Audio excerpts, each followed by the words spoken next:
Jairus ang pangalan niya. Jairus, espiritu. Tama, espiritu. At J ang palayaw niya. He could remember that much. Sa ngayon, nahihirapan pa rin siyang alalahanin ng iba pang bagay. Ngunit iyon, mapanghahawakan na niya. Iyon at isa pa. J, buntis ako. Sa alaalang ngayon, may kinausap siyang babae. Isang babaeng nagpahayag na nagdadalang tao. Isang babaeng nagpakahulugan na siya ang ama ng dinadala nito. Isang babae na hindi si Elate. Sa alaalang yon, nasa matao silang lugar. Maaliwalas. May musikang instrumental na tumutugtog sa background. Ang babaeng kasalo niya lubhang maputla ang mukha, balisa, tila nahihirapang ikubli ang takot sa isang matamlay na ngiti. Kilala niya ang babaeng yon, syempre pa. Kilala niya dapat. Ngunit gaya ng iba pang detalye nang nakalipas na, ang pangalan nito tila katagang nasa dulo na ng dila niya, subalit hindi pa rin maalala. And truth be told, dahil na rin sa implikasyon ng alaalang yon, kung tatanungin siya, ayos lang na hindi muna bumalik ang kanyang memorya. Masyado pang magulong isipan niya. Masyado na siyang nakatali sa kasalukuyan, kung saan simple ang buhay at kinakasama niya. Ang isang babae sa una ay inisip niyang masungit at bugnutin. Ngunit may kabaitan naman pala. Nakakatawa pang kausapin at asarin, tuksuhin, nakawan ng tingin. Isang babaeng nakakaadik na halikan, nakapananabik ang bawat kurba at bahagi ng katawan. Kung talagang kasintahan nga niya ito o hindi, wala na siyang pakialam. Ayaw niyang magkaroon ng pakialam. Dapat na siyang gumising. Ikalawang araw na ng Eggman Mascot Mural Project. Kailangan nasa 11 eggs na sila by 8 a.m. ngayong umaga. Magluluto pa siya ng agahan. Ang espesyal niyang chicken and mushroom omelette na may kanin para na rin makabawi sa pagsusuplada niya nung nakaraang gabi kay Wallace. Iahanda niya yon with all her might para ipakita sa isang impaktong Adonis na di hamak mas magaling siyang magluto kaysa ibang babaeng Inglesera at kahawig ni Audrey Hepburn. At magsusot siya ng tank top, yung medyo low cut at hot pink, kita yung kuyukot niya, at hip-hugging capri pants at iminulat ni Elaine ang kanyang mga mata and looked straight into the smiling face of Wallace. Bago siya makakawarap, binati na siya nito. You talk in your sleep. Are you aware of that? Anang binata na tila amused na amused sa kanya. Medyo disoriented pa. Inirapan ito ni Elaine. Ano ngayon? Nagkibit balikat si Wallace. Wala lang. I just find it cute, that's all. Nakaupo ang naturang lalaki sa isang silang plastic habang siya'y nakahiga sa kama. Teka, and considering what you told me, I really do look forward to seeing you in that tank top. Walang kemeng patuloy ng binata. Nadaig pa ang aso kung makangisi. Ulol, singhal niya sitting up. Oo nga pala, biglang naalala ni Elaine.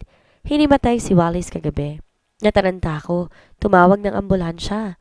Ngunit bakit siyang nakahiga sa kama ng ospital? Ngayong ito ang sinugod niya rito kagabi. At bakit biglang panay ang English nito? More importantly, bakit parang kakaiba ang tingin nito sa kanya na para ba may kung anong lihim nito na hindi man taking sabihin? One at a time. Nakausap mo na ba si Doc? Naitanong niya sa wakas. Yup, tumango ang binata. Kanina nga lang actually. Okay lang daw ako, sabi niya. Na-fatigue kaya nag-collapse. Ikaw kasi, kagagaling lang natin sa ospital. Isasabak mo na agad ako sa gawaing bahay? Well, excuse me no? Nawala si Elaine. Di niya lubos maipaliwanag pero naninibago siya rito. Malumanay itong magsalita. Subdued, masuyo. Kung dati isang tingin pa lang nagpapabilis na nito ang tibok ng kanyang puso, ngayon parang dinoble na ang potency niyon. Anong oras na ba? 9:00 ng umaga. Ha? Mabilis siyang bumalikwas at muntikan na siyang magpatihulog sa sahig. Sinalo siya ni Wallace. Relax, sambit ng binata. Tinawagan ko na si Jedy. Si Nigel na rin. Ayos lang na di muna tayo magpinta kayong araw. Nagtaas ng kilay si Elaine. Alam mo ang number ni Jedy? Hindi niya maiwasang itanong. Wallace chuckled and held up her blue Nokia mobile phone. Nasa cellphone mo kaya? Tumango siya, relieved. Well, medyo lang. Kaget na napansin niya nakahawak pa rin to sa mga balikat niya. Dagli siyang umiwas. Naupo siya sa kama. Wallace? Tiningnan siya nito. Hindi ba dapat ikaw nakahiga dito? Patuloy ni Elaine, indicating the hospital mattress. As in, type mong tabi tayong matulog dyan? Ulol! Kung namula siya kanina, wala iyon sa biglang pag-iinit ng kanyang tenga at pisngi ngayon. Sinimangutan niya ito. Ang sa akin lang, ikaw ang pasyente rito. At kung hindi lang kailangan may magsugod sa'yo sa paggamutan, muntik na rin ako mismo atakin sa puso na bigla ka nilang bumulagtas sa salas. Dagdag pa ng diwa ng dalaga. As I said earlier, okay na ako. Tugon ng lalaki. Ikaw dyan ang hindi okay. Kwento sa akin ni Dr. Arcega. Gising ka pa raw nang dumaan siya 2:00 na madaling araw at binabantayan ako. Ngumiti ito at saka pahapyaw na kinurot ang kanyang pisngi. Ang sweet mo ha? Ikaw rin. So binuhat mo ako at inihiga rito para makatulog ng maayos, ganun ba? Right. Pero sigurado ka bang magaling ka na? Wala na bang masakit sa'yo? Magaling na ako, Elaine. Natigil ang dalaga. As in, nakakaalala ka na? Sandaling natigilan to bago sumagot. Hindi pa. Anitong kumarap. If only. May amnesia pa rin ako pero functional na ako, is what I was saying. Pwede na ako i-discharge mamayang tanghali. He frowned, suddenly thoughtful. But, come to think of it, may nararamdaman pa nga akong sakit. Concerned, nilapitan ni Elaine ang lalaki. Saan naman? Dito oh. Anito sabay turo ng sarili nitong mga labi. Ayon kay Doc Arcega, kailangan mo raw halikan para daw mas mabilis gumaling. And with that, ipinukol ng malagkit na tingin ang kanyang user, uber-kissable lips. Feeling inordinately relieved, pinaunlakan to ng dalaga. Pinaunlakan ng isang mariing supalpal sa mukha.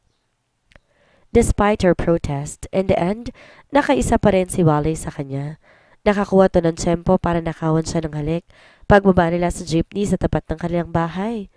Home sweet home! Masayang deklara ng lalaki at dumiretso kaagad paakyat ng hagdanan. Nagring ang telepono na makapasok siya sa salas. Hello? Sagot niya rito. Elaine, si Fides to. Fides? Napakurap siya, slightly surprised. Haliporot ka? Buhay ka pa pala? At ano namang ipinapatungkol mo doon? Suminghot siya. Ngayon ka lang kaya ulit nag-contact sa amin. Nagtutext pa rin naman ako sa iyo ah. Puro forwarded messages nga lang. Akala ko kung ano na nangyayari sa iyo eh. Naging busy lang ako. Paliwanag ni Fides, sounding drained. Family affair. Kailangan ko pang mag-spend na 1 linggo sa Maynila para bantay ng half-sister ng asawa ko. Bakit naman? Tanong ni Elaine na intriga. Attempted suicide. Sagot ng nasa kabilang linya. Ang masaklap pa, mahigit 4 months na siyang buntis. Di niya napigilang magmura. Kung sakaling natuloy yun, 2 ang inilibing namin. Napabuntong hiningang dugtong ng kausap. Mabuti nilang naagapan, ligtas na sila ngayon, si Nancy at ang baby niya. Buti na lang, sang-ayon ni Elaine. Ano bang dahilan at nagtangka siyang gawin yun? Well, buhat nang dumating ako rito, ayaw niya makipag-usap kahit kanino. Pero ayon kay Papa, yung dad niya, tinakasan daw siya ng lalaking ama ng pinagbubuntis niya. Tarantado yung loko ko. Kung sino man yun, singal niya. Sinabi mo pa, sang-ayon ni Fides. Of course, hindi naman natin alam kung ano talagang nangyari pero may isasaayos din ang lahat. Ipapahanap ng biyanan kong taong yon. May pabuya ba? Biro ni Elaine. Malay mo, napadayo siya rito sa Batangas. Malabo. Ang last known location ng lalaki sa Taipei, sa isang business conference. He's some hotshot investment manager in Makati. Wow naman. Pang-international pala nakabingo sa hipag mo eh. Mayaman pa? Fides let out a dry laugh. Kaya nga hindi siya pagpapakawalan ni Papa. Sambit nito. But enough about me, familia. Kamusta ka na, Balen? Kayo ni Wallace? Totoo ba ang balita sa akin ni Nigel na muntik mo nang sabunutan ng pinsan niya dahil sa selos? Muntik ng kulamin, oo. Hindi ano. Kilala mo naman siya si Nigel, yung masyadong malikot ang imahinasyon. Nakaka-perceive ng mga bagay na wala naman. In other words, psychic. Grabe ang sixth sense ng bakla pagdating sa nararamdaman niya para sa isang lalaki. Sabi mo eh, sambit ni Fides. Ayoko lang na dumating ang panahon sabihin sa akin ni Nigel na, I told you so. Mapilitan akong i-fund ang trip na Boracay ng baklita. Fides, she cried. Huwag mong sabihin sa akin pinagpupustahan yung love life ko. Well, may love life ka na nga ba? Sa akin na lang yun, singhal niya. Valentine's Fair 2009. Anunsyo ng banderang ipinaskil sa makeshift na archway na nagsisilbing entrance sa Bazaar Carnival na tumakip dito. Kulay pula ang mga letrang inimprinta sa puting canvas. Napaliligiran to ng mga hugis pusong balloons na kulay pink, pula at puti. Naglalakihan ng mga banner na nag-aanunsyo ng iba't ibang sponsor. May mga tolda at stalls din na nagbebenta ng kung ano-ano. Ibinuka ni Elaine ang bibig ng ilang beses ngunit hindi siya agad nakapagsalita. Ano to? Aniya sa wakas. Hindi pa ba obvious? Wallace said, gazing at her intently from behind his tinted glass. Magde-date tayo. Oo nga naman. Araw ngayon ng mga puso. Umaga't kabubukas lamang ng fair kaya hindi pa ganong karami ang mga tao. Gayon pa man, nakaka-conscious para kay Elaine ang isiping may nakakakita sa kanya nakipag-HHWW or holding hands while walking sa isang lalaking na paniwalang kasintahan niya. They made heads turn as they passed. Hindi siguradong dalaga kung dahil mala celebrity sa kagapuhan ang dating ni Wallace o sa itsura niya mismo. Suot ang nakasanayan niyang pantalong maong at the collar but absently plain yellow blouse. Elaine was painfully aware of the fact na mistula siyang alalay ng binatang lalaki. They made an odd couple, iba sa karamihan ng magsing-irog na dumayo roon. Napansin niya pa ang isang binatilyo na lumapit sa kadate nito. May ibinulong na kung ano sa tenga ng babae na napatawa naman at saka sinuklian ng matamis na halik ang nobyo. Inggit ka? Walang ano-ano bulong ni Wallace sa tenga niya. His breath, warm and enticing, caressed her skin at she had to repress a shiver. Pwede naman natin gawin yun kung gusto mo. Alok pa ng binata. Hindi, wag na lang. Humakbang siya palayo dito. Dapat kasi mas maaga mong sinabi sa akin na dito tayo pupunta. Nakapagdamit sana ako na mas maayos. Tinawanan lang siya ng kasama. Nai-insecure pa pala mga bugnuting kagaya mo? Sabi nito sabay pisil sa kamay niyang hawak nito. Tsaka kahit ano pang isuot mo, pareho pa rin naman ang itsura mo eh. Losyang? Oo na. Maganda? Napanganga siya. Ha? Bingi nga lang. Nagbibirong patuloy pa nito. Saka pinindot ang ilong niya. Ang sabi ko po maganda ka, binibining Elaine Santiago. Marahang ulit nito. Kahit maging pangupay ang ilong mo. Kumarap siya ng ilang beses. Muntik na siyang maduling dahil sa tagal ng pakikipagtitigan kay Wallace. Magsasalita sana ito ngunit hindi yun natuloy dahil nila niya ito papalapit. Saglit na tinamasa ang nabiglang itsura nito. Tsaka ginawa na ng mga labi nito ng isang halik. It was nothing but a quick chase back on the lips. Pero sa kung anong dahilan, matindi ang kabog ng kanyang dibdib nang magawa niya yon. May stall sina Nigel at Jenny dito, di ba? Karakay sambit niya for the sake of saying something. Tara, hanapin natin. Si Wallace naman mukhang di ganon ka-affected. Tumango ito. Inayos ang tumabinging shades. Tara? Or so she thought. Nang muli silang maglakad at tisod ito ng sarili nitong mga paa at hindi niya sigurado pero tila nabahira ng pula ang pisngi at mga tenga ng binata. Magiliw ang pagsalubong ni Nigel sa kanila nang sumapit sila sa promotional stall ng 11 eggs. Ang pwesto ay sa kabilang dulo pa ng archway na pinasukan nila kanina kaya medyo na-sidetrack sila patungo roon. Pero para maibalik kahit papaanong pogi points na nabawas kay Jairus nang matisod siya matapos halikan ni Elaine, agad niyang sinimulan ang kanyang uplan, spoil her rotten. Binili niya ang kung ano-anong abubot ang dalaga. Sumakay sila sa mga rides, sumubok ng mga palaro, kung saan nanalo sila ng isang higanteng teddy bear na kasing puti ng niebe ang balahibo sa isa.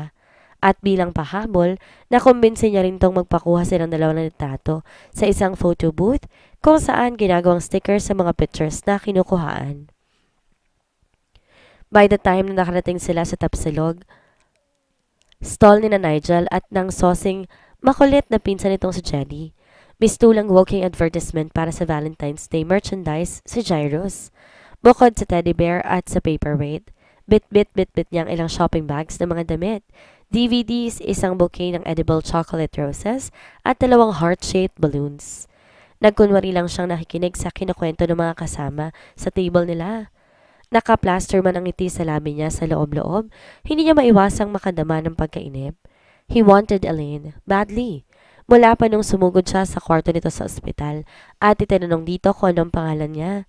O marahil nung una pa lang nilang pagkikita. Pero dahil sa temporary amnesia, hindi niya yun maalala kaya hindi siya makasiguro. Kaya na makauwi na silang dalawa sa wakas sa bahay, niresolba ni Jairus na huwag nang palampasin pa ang pagkakataon. He wanted her. He lost after her. And he prayed that she wanted him too. Hi! Sambit ni Elaine. Oblivious sa itinatakbo ng utak niya ng mga sandaling iyon. Nakabalik na rin sa wakas. Nag-inat-inat pa ito. Habang idinideposito naman ni Jairus ang mga pinamili at napalanunan nila sa living room sofa. Kalahating araw lang tayong nawala, no? Aniya. Bahagyang nasorpresa sa normal na tono ng pananalita niya. Kung nagsalita ka, parang taon ang lumipas. So, parang ganun sa akin eh. Depensa nito sabay pati hulog sa gilid ng sofa. Ang dami nating ginawa. Masaya na nakakapagod. Naupo na rin si Jairus sa tabi nito. Matanda ka na nga. Taliwas sa inaasahan, hindi yon pinatulan ni Elaine. Sa halip natawa na lang ito at sinandal pang lalo ang likod sa sofa. Siguro nga, pahapyaw niya itong tiningnan. Napakaganda. Tumikhim siya. Elaine? Ano? Tila biglang nanuyot ang lalamunan niya. Lumunok si Jairus. Ano nga bang sasabihin ko? Kanina pa ako gigil sa'yo. Pwede bang... Anong ulam natin mamaya? Sa halip, yun ang nagawa niyang sambitin. Kaya magkatagpo ang tingin ni Elaine. Ay matamang tinitigan na lang niya ang teddy bear na nakalapag sa kabilang dulo ng sofa. Hindi ko pa planado. Walang muwang na tugon nito. Ikaw ba? Anong gusto mo? Ikaw? Kumurap ito. Ano? Napatikim ulit ang binata. Ikaw ang bahala, sabi ko. Palusot niya. Bingi? Linawin mo kasi. Tumayo si Elaine. San ka naman pupunta?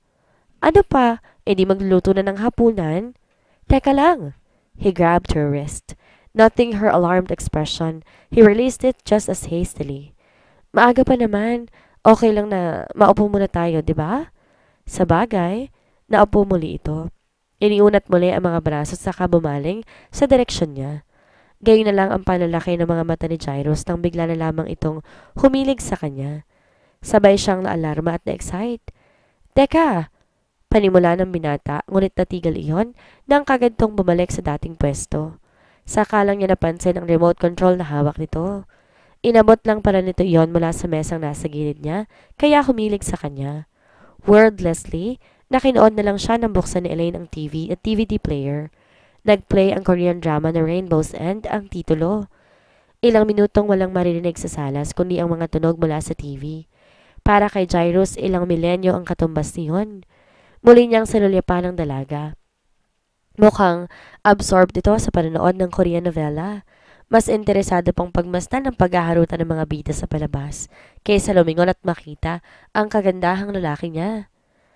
Pasimpeng inangat ni Jairus ang braso at ipinatong sa itas na bahagi ng sofa na sinasandalan nito. Ang naturang dilag naman patuloy lang sa panonood, tila walang napansing kakaiba. Okay? Maya-maya pa sinubukan ni Jairus sa lalong tuksohin ng kapalaran. This time, iniusod niyang braso hanggang hindi na ang sofa kundi ang mismong balikat na ni Elaine ang kanyang inaakbayan. Marahan lang niyang ibinaba iyon. Maingat. Casual. Lumingon ka naman. Ano ba? Tumikim siya ulit. As if on cue, nilingon siya ng dalaga. Oy, Wallace. Bakit? Patay mali siyang tanong niya. Makatibang lalamunan mo? Kumarap si Jairus. Hindi. Ganon? Kanina ka patikim ng tikip dyan. Akala ko kung ano na.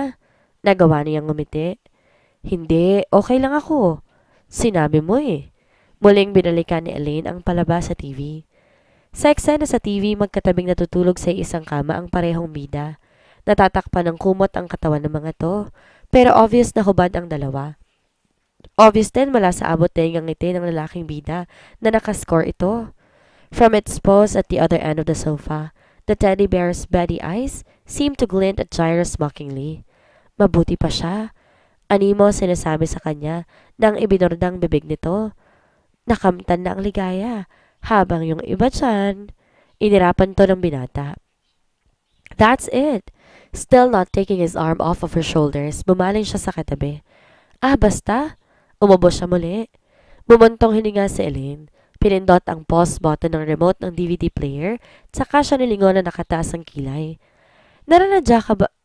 Hindi natapos ang sasabihin nito dahil bigla niya itong hinatak at idiniit ang kanyang bibig sa mga labi nito. Hindi ito pumalag o nagtangkang kumawala. Sa halip kusa pang binuksan ang bibig. Niyakap niya ito na mahigpit at nangahas na ipailalim ang kamay sa blouse ng dalaga para haplosin ang mismong kutis nito. Umungol si Elaine, para yung musika sa kanyang tenga. Lalo pang idiniin ni Jairus ang sarili sa katawan nito, hanggang mahiga na ito sa sofa kasunod niya. Siniil niya ng halik ang bawat sulok ng mukha nito. Mainit, masarap, nakakabaliw. Elaine? Bulong niya. Naging siya'y nabigla sa timbre ng kanyang boses. Lumalim iyon, bahagyang gumaralgal, lubhang nagsusumamo. Pumikit siya. Inulit-ulit ang pangalan ng dalaga na para bang nakapaloob na roon ang pakiusap na hayaan itong hubaran niya ito. Angkinin ito at tanggapin ang kung anumang maibibigay niya. Subalit ang hiling na iyon ay pinihiwating man, ngunit hindi hayagan, ay hindi pinaunlakan ni Elaine. Bigla itong naningas sa ilalim niya. Animo na tigilan, or to be more precise, natauhan. Teka! Humihingal na sambit ang dalaga. Tinulak siya nito. Surprised, hindi siya pumalag at naupo na lamang. Hinayaang makabalikwas ito at maupo na rin. Takang-taka niyang pinagmasdan ito. Bakit? Iniiwas itong tingin sa kanya na tila may hindi kayang sabihin. Elaine, ano ba? Nasaktan ba kita? Ano? Umiling ito. Hindi. Ayaw mo munang gawin natin to? Although it would kill him, matatanggap niya kaya kung hindi pa ito handa? Mahinang-mahina ang boses, umiling ulit ito. Hindi sa ganon. Pero bakit? Ngayon talagang litong-lito na siya. Kung gusto mo at gusto ko rin, bakit hindi po pwede? Sa wakas, muli siyang tinitigan ng dalaga. May tangkang panimula nito. Bagya itong nangatal, ngunit karakay sinubukan ulit. May kailangan kang malaman. Ano kaya ang kahihinatnan ng pagsisiwalat ni Elaine sa tunay na katauhan ni Wallace o ni Jairus? Yan ang ating aabangan.